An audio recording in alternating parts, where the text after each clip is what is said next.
Chegamos então dando início a mais um episódio do nosso podcast Quarta Parte, Justiça e Disciplina. Eu sou o Marcos Peçanha. Eu sou o Giliar Pires. E a gente vai dar continuidade a essa temática do PADM, né, Giliar? Falamos bastante da parte disciplinar no episódio anterior, mais do fiscal lá na rua, né, fiscalizando o policiamento. E hoje a gente vai falar um pouquinho de outras maneiras, outras formas de se iniciar um processo administrativo disciplinar militar, o nosso conhecido PADM, né? E passo a bola para ti, então, para tu começar a falar um pouco mais disso e que cada vez mais, né, se faz presente essas outras maneiras de se dar início ao PADM, principalmente a questão da comunicação social, que tu vai destrinchar para o pessoal aí. Perfeito, Marcos. Então, olha só, no último episódio, e quem não ouviu, quem está acompanhando esse episódio que não ouviu o anterior, eu sugiro fortemente que volte para acabar não perdendo alguma linha de uma continuidade de raciocínio, porque a gente falou bastante de uma das formas de instauração do procedimento disciplinar, que é através da parte disciplinar feita pelo militar, e aí a gente falou muito em fiscal, mas a gente viu também que é todo militar que tiver conhecimento do cometimento de uma transgressão, ele deve comunicar através da parte, né? Então a gente falou da flagrância de uma transgressão disciplinar. Agora a gente vai falar das outras formas de instauração do procedimento, né? Quais são as outras formas de verificar que possivelmente tem algum fato que feriu a disciplina, né? E aí a parte disciplinar é apenas uma delas. Outras pode ser através da conclusão dos procedimentos investigatórios. Os mais comuns, sindicância e inquérito, né? Quando eu tenho uma sindicância, quando eu tenho um inquérito e a solução dele vai estar lá, no aspecto disciplinar, eles dividem, né? Eles fazem toda a fundamentação, análise dos indícios que foram levantados, porque na sede investigatória eu não tenho prova vai ser somente depois que eu tiver o crivo do contraditório dentro de um processo, mas beleza, né? Um debate um pouco mais filosófico a respeito do qual que seria o instituto jurídico daquelas informações levantadas dentro do procedimento investigatório, mas a gente o comando faz análise de tudo que foi produzido, de todos aqueles elementos informativos, né? Foram ouvidas tais e tais testemunhas, foram conseguidos tais e tais documentos, tais e tais imagens, laudos, perícias, enfim, uma infinidade de elementos informativos que vão contribuir para formar a convicção do comando, da administração sobre determinado fato. E aí ele vai apurar este determinado fato, né, e que nós falamos em procedimentos investigatórios, né, os mais comuns, sindicância e inquérito policial militar.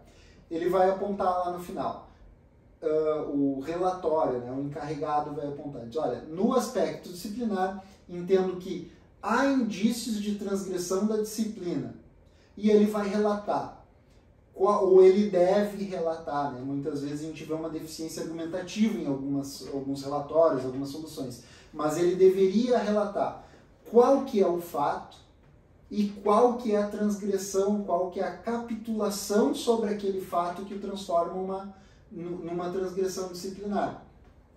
De mesma forma, e aqui eu não vou entrar na parte dos crimes, que são outras coisas apuradas, né? Tipo, olha, na esfera criminal comum, na esfera criminal militar, se há ou não há indícios do cometimento de crime.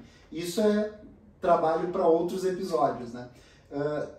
Nos atendo apenas na esfera disciplinar, vai para o comandante da unidade solucionar, e aí a gente sai do relatório e entra na solução, onde ele vai dizer, olha, nessa situação eu concordo com o encarregado em que há indícios de transgressão da disciplina, tal fato, tal capitulação.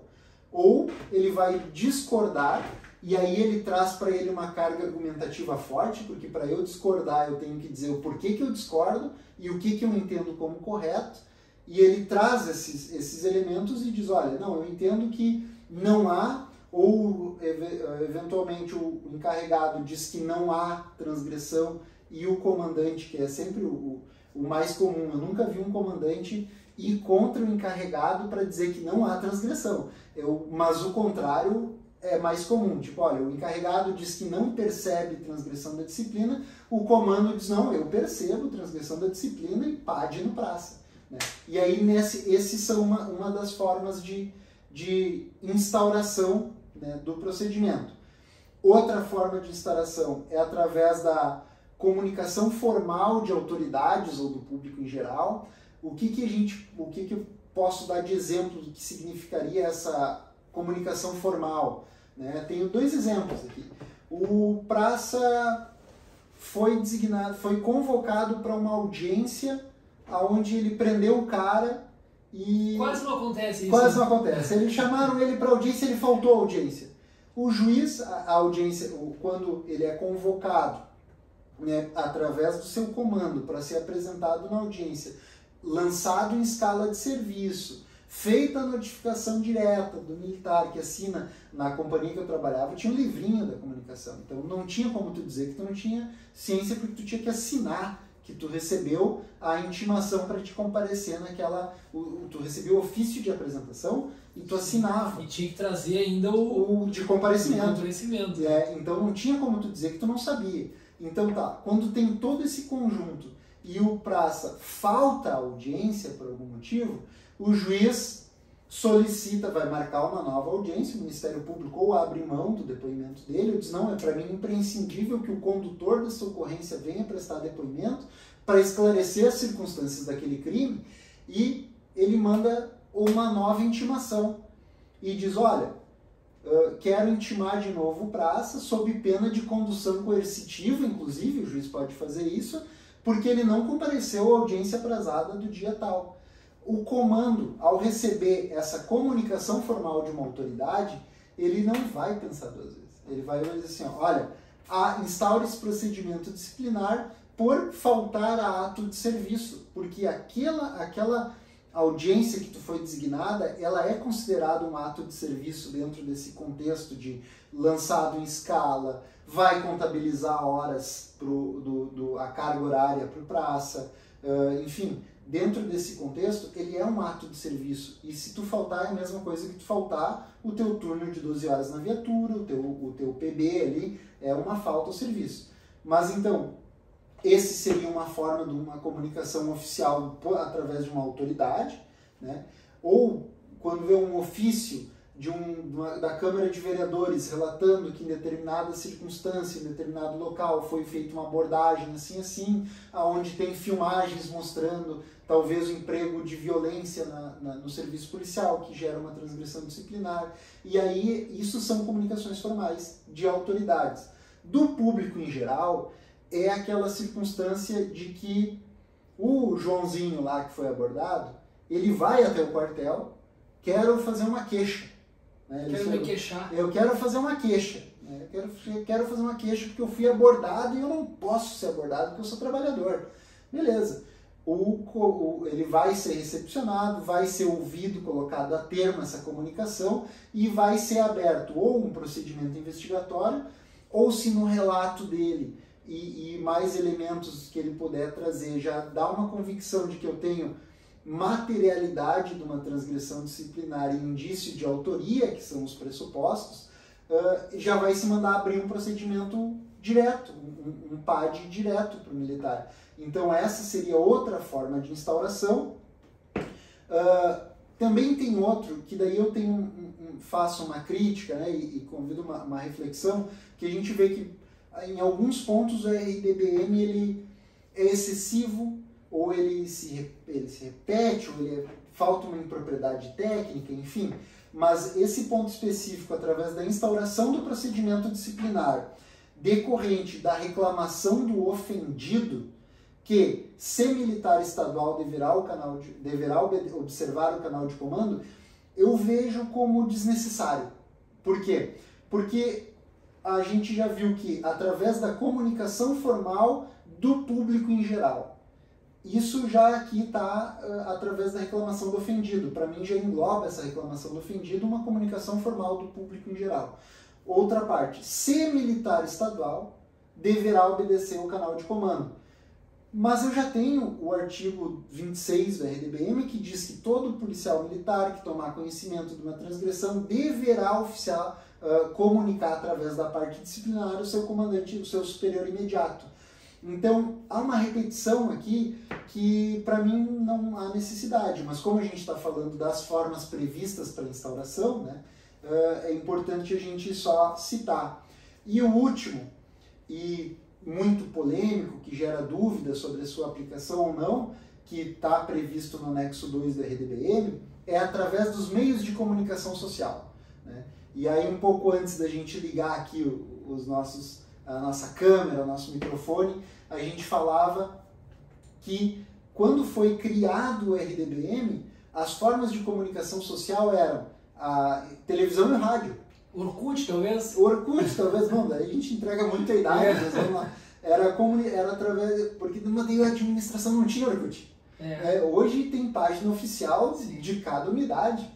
O Instagram tem a página oficial da Brigada Militar. Então, quando se criou essa previsão, era através dos meios de comunicação social, televisão, rádio. Saiu uma reportagem, um Grisotti, investigando um fato envolvendo policiais militares, poderia aquela reportagem já determinar antes de, quer dizer, sem abrir um procedimento investigatório, se abrir um processo disciplinar, desde que eu tinha os pressupostos, materialidade e indício de autoria, né? Esses são, então, Marcos, mas esses são a forma em que foi criado, né? Sim. Mas hoje, com rede social, com Instagram, com Facebook, com grupo de WhatsApp, né, a gente vê processo disciplinar aberto por causa de uma figurinha num grupo de WhatsApp onde tinha meia dúzia de militar. E aí um deles não gosta, ou alguém vê aquele grupo e aí acaba chegando um print nas mãos de alguém da administração e manda abrir um procedimento.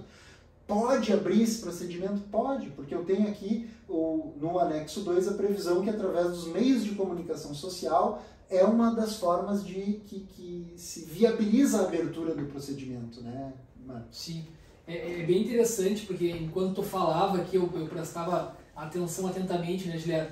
E a gente vê que, na verdade, essas formas, essas outras maneiras de se começar um PADM, elas estão aqui ligadas a um poder-dever, né, da administração, do comando, e eu, sinceramente, eu te provocaria a gente fazer uma reflexão um pouquinho mais crítica em relação a isso, e era uma coisa que eu fazia quando eu estava na brigada, principalmente na sessão de justiça, quando chegava no ofício de um juiz, né, como eu trabalhava direto na sessão de justiça, a gente despachava com o comandante, eu dizia, olha, não existe uma ordem, o juiz deu uma ordem, eu tenho que instaurar o IPM, eu tenho que instaurar o PADM, a gente sabe que tem o poder de requisição, né, por exemplo, o Ministério Público, requisitos de instauração do procedimento investigatório e tal, mas determinadas situações como essa, do juiz que oficia o comando em relação à ausência do militar numa audiência, ele pode instaurar o PADM? Pode, mas eu penso que um comando que realmente se preocupa com isso, com a questão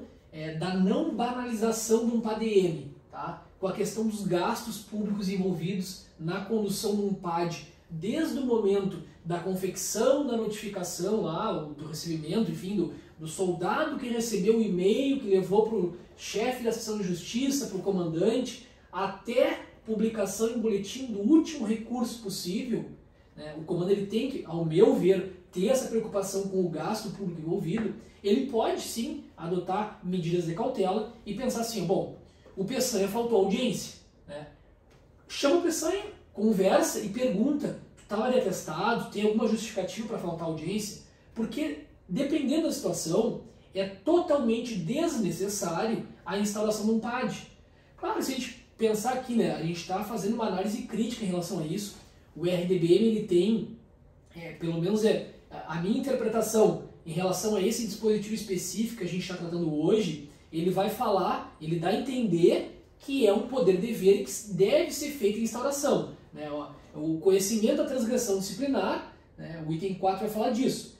Exige das autoridades relacionadas ao artigo 20, que vão trazer todas aquelas elencadas, quem tem essa competência, quem tem esse poder de instaurar e de conduzir, deste regulamento, o poder-dever de apurá-las. Então, assim, ó, ao mesmo tempo que o processo administrativo disciplinar militar, ele vai apurar, não existe um PADM para punir. Bom, eu abri o PADM para punir. Não, eu abri para apurar as circunstâncias. Senão a gente já tem um problema no início. Se eu sei que eu vou punir, eu já tenho a parcialidade, e se eu não tenho a imparcialidade... Presunção de inocência. Exatamente. Então, assim, ó, não é para punir. Não existe PAD, ao menos teoricamente, instaurado como solução pronta e definitiva. Porque a partir do momento da manifestação do acusado nos autos, seja por meio da defesa técnica ou de próprio punho, ou chegar na audiência de justificação e falar o que aconteceu em relação aos fatos, ou trazer um documento, né? Antes disso, não existe juízo já formado, juízo de valor em relação aos acontecimentos. E eu fico me perguntando, né, fico questionando, na verdade, é isso que eu trago, Juliano, se teria necessidade do comando instaurar o PADM para apurar uma circunstância que poderia ser verificada de maneira muito mais simples, né, com a mera convocação do militar para verificar se ele faltou audiência porque estava com um atestado médico, né, ou se aquela situação, que claro, aí se fosse uma situação mais complexa, demanda a instauração de um procedimento, às vezes, investigatório, uma sindicância, mas não quer dizer que ele não possa instaurar de pronto o PADM. Ele pode, é isso que a gente está tratando aqui, essa é a regra, né, mas eu acho que tem situações que a gente poderia discutir, assim... Não, perfeito, né? O que eu queria trazer, fazendo a leitura de todas as formas de instauração, né? Quais são os documentos hábeis? Porque a gente está vivendo um momento que eu acredito que é de conscientização. Os policiais militares recém estão tomando consciência dos seus direitos e que não existe mais o vou te punir porque eu vou te punir, mas e que para sim existir uma punição eu tenho que observar um rito, um procedimento, onde vai ter documentos, uma formalização específica, a forma do ato administrativo, a motivação do ato administrativo, a finalidade, enfim, eu vou ter todo um conjunto e os militares estão se conscientizando deste momento em que a gente está, né? Então, quando a gente faz a leitura e apresenta todas as formas, é para dizer, se tu estiver tomando um processo administrativo disciplinar militar em decorrência de um desses procedimentos ou de uma dessas formas que a gente citou aqui, tu tem que saber que isso é possível. Agora, eu concordo contigo no momento em que tu traz, olha, não acho que deveria abrir esse poder-dever como se fosse uma obrigação. Eu concordo contigo, porque independente de ele poder abrir, ele não deve abrir de cara. Porque ele deve analisar os pressupostos para a instauração do procedimento. Ele recebeu esses documentos, eles são hábeis a instaurar um procedimento. Eles não são definidores da sua instauração ou não. Ele analisa ali, o exemplo que tu deu, o cara que faltou à audiência e aí ele estava de atestado. Ele não precisa nem convocar o militar. Ele pega a ata da FSR e olha, neste dia o fulano estava de atestado abonado pela FSR, porque se não tiver abonado, pelo menos outra transgressão ele cometeu, que foi de não levar o atestado ao conhecimento da FSR. Então, administrativamente ele já poderia resolver e dar um despacho dizendo, inclusive um ofício retornando para o magistrado, dizendo, olha, nesse dia que o militar faltou, ele faltou porque ele estava em atestado, mas já foi notificado da data da próxima audiência. E ok, ninguém tem culpa por ficar impossibilitado de não comparecer e não deve ser responsabilizado se for essa situação que tu trouxe. Sim, né? Mas eu concordo contigo, assim, só que às vezes a gente vê um receio por parte de alguns comandos. Bom, eu recebi um ofício de um juiz, eu tenho que punir o praça. E não é bem assim que a coisa acontece, né, Juliano? Assim não é também quando começou as audiências de custódia, que há um ofício do juiz do juiz que realizou a audiência de custódia, dizendo que tinha sido narrado na audiência violência por parte do policial no momento da prisão. E aí os comandantes, alguns com receio, não, instaura o EPM. Está aqui um ofício de um juiz. Bom, não é porque existe a comunicação formal que eu tenho que instalar o IPM. Às vezes era simplesmente pegar, por exemplo, o laudo do DML e se verificava que não existia lesão. Então, como que eu tinha a comunicação do uso da força de forma totalmente exacerbada, desnecessária e, enfim, truculenta, que realmente tinha sido agredido aquele flagrado lá pelo policial militar, se eu tinha um DML isento, limpinho, sem lesões? E aí, com o passar do tempo, os comandos começaram a ver, não, eu não vou instaurar debate pronto, eu posso deliberar a respeito disso. Em relação a esses pontos também, né? Ele pode deliberar... Desculpa te interromper, mas só para fazer um link com o nosso episódio de número 5, que foi o Faltar com a Verdade, aonde a gente tratou que aquele que está sendo investigado, está respondendo um processo administrativo ou criminal contra si, ele pode, além do direito ao silêncio, ele pode faltar com a verdade para tentar se eximir da responsabilização. Então, fazendo um link com o que a gente está falando agora, quer dizer que nessa hipótese da audiência de custódia, o acusado de ter cometido um crime, ele pode estar alegando algo que ele acredita que vai fazer o juiz relaxar o flagrante. E isso mas isso a gente pode discutir o aspecto moral e o aspecto ético disso, mas juridicamente ela é possível e pode ser estratégia daquele cara que foi preso por uma guarnição da brigada alegar, e a gente vê isso como estratégia não só disso, mas para afastar a polícia militar de alguns pontos, principalmente pontos dominados pelo crime organizado, de que se exista muita denúncia, e quando o cara é preso, ele vai fazer denúncia do 1º ao 5º contra o militar. Para quê? Para fazer com que os militares se afastem daquela região onde eles não querem mais que as viaturas cruzem. Então, eu acho que o comando começou a prestar atenção nesses pontos e ver que nem sempre, nem tudo que reluz é ouro, e nem sempre quando eu tiver uma alegação de uma suposta, de um cara que foi preso, de uma suposta vítima do uso de violência, se eu tiver outros elementos que demonstram que não houve a aplicação dessa violência, nem tem por que instaurar esse procedimento, né? Isso entra na análise dos pressupostos que a gente estava falando antes. Sim. E por fim eu destacaria essa questão, né, que eu referi antes, que é o cuidado com a banalização da instauração de um PADM.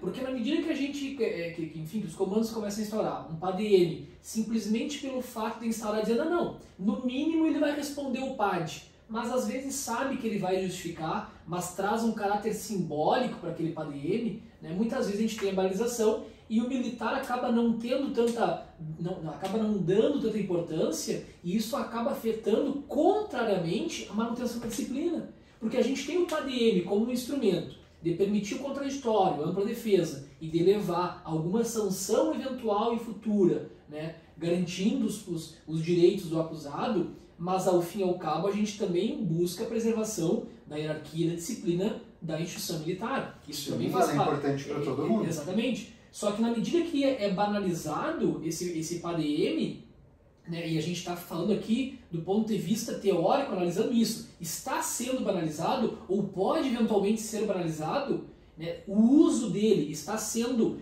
vamos dizer assim, feito de acordo com todas as normativas que a gente tem no RDBN, que a gente critica muito, porque a questão de ser decreto, né, de não ter, vamos dizer assim, uma criação mais democrática por meio de uma espécie legislativa, uma lei, digamos assim, né, mas tirando essa questão toda, né, eu tomaria muito cuidado se eu fosse, enfim, gestor, se eu fosse comandante, nessa questão específica. Será que o PADM não está banalizado? Olha, eu faço muitas e muitas defesas, recursos, tu também, né, Edgar? A gente sabe que tem, enfim, um efetivo muito grande. Às vezes existe essa necessidade de se apurar por meio do PADM, possibilitar a defesa, só que eu já vi alguns PADMs que são totalmente desnecessários. E aí a gente entraria nesses dois aspectos. Primeiro, o gasto, né, do dinheiro público com um processo administrativo que é nitidamente desarrazoado, que não tem nenhum fundamento. Poderia entrar na questão do crime que existe relacionado a isso, pela nova lei de abuso de autoridade, e também a questão disciplinar residual que existe, já tipificada há bastante tempo no RDBM. E além disso, a questão da falta dessa, vamos dizer, do efeito a contribuir com a disciplina e com a hierarquia militar. Porque no momento que o brigada está ali, que o militar está ali, e que não, é mais um PADM, não vai dar nada, ou se der é muito pouco, a gente está tendo um efeito totalmente oposto para o qual foi criado toda essa estrutura jurídica, sancionadora, vinculada à manutenção, né? A busca da manutenção da hierarquia da disciplina. Então, as minhas colocações são essas, já passo a palavra para ti, para a gente ir se direcionando para o final da nossa meia hora quase de episódio. Não, perfeito. Eu acho que só para trazer, tem uma citação, cara, do doutrinador Cláudio Rosa. Eu não vou lembrar agora os termos, né, as palavras exatas que ele usa, mas a ideia principal que ele traz é que assim, a abertura de um procedimento desarrazoado, né, ao invés de atingir a finalidade para a qual o procedimento existe e trazer consigo todos os benefícios à instituição militar e à hierarquia e disciplina, ele acaba por trazer a ruína da instituição, porque os reflexos de uma tropa onde é banalizado o processo administrativo disciplinar, isso é nítido, porque como os praças dizem, eu vou tirar o pé porque senão eu vou me enrolar, qualquer coisa abre o procedimento, e aí o que acontece? O cara responde um PAD, toma lá uma DETCOM, né, uma detenção com prejuízo de escala, cai o comportamento por insuficiente. Esse cara, ele não vai ser promovido, ele não pode participar do curso de formação, do curso do CTSP, o curso técnico de segurança pública, né, de formação que habilita ele a ser promovido a sargento. Ele vai ter inúmeros prejuízos. Em alguns lugares, cara, é utilizado o comportamento como um critério para a distribuição das horas extras.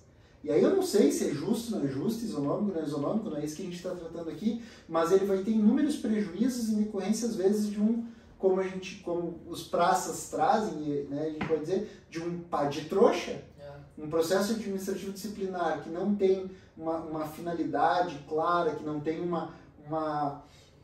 que não visa proteger a disciplina, ele acaba por ser prejudicial à instituição.